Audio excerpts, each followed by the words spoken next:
بسم الله الرحمن الرحيم. إذا السماء انشقت وأذنت لربها وحقت وإذا الأرض مدت وألقت ما فيها وتخلت وأذنت لربها وحقت.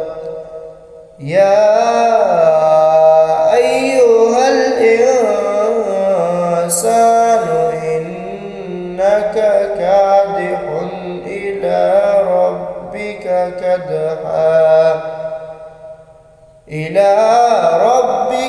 كدحا فملاقيه. فأما من أوتي كتابه بيمينه فسوف يحاسب حسابا يسيرا وينقلب إلى أهله مسرورا.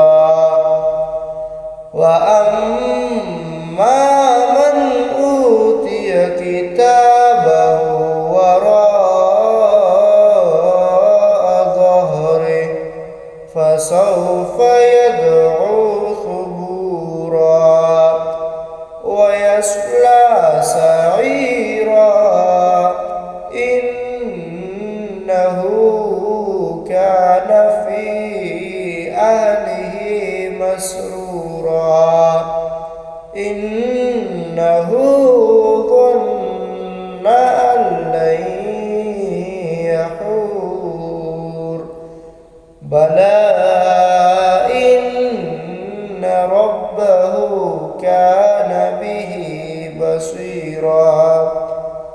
فلا أقسم بالشفق والليل وما وسق والقمر إذا اتسق لتركبن طبقا عن طبق فما لهم لا يؤمنون.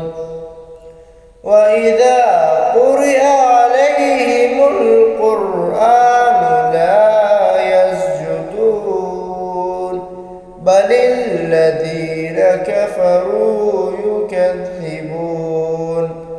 والله أعلم بما يوعون فبشرهم بعذاب أليم إلا الذين آمنوا وعملوا الصالحات لهم أجر غير ممنون.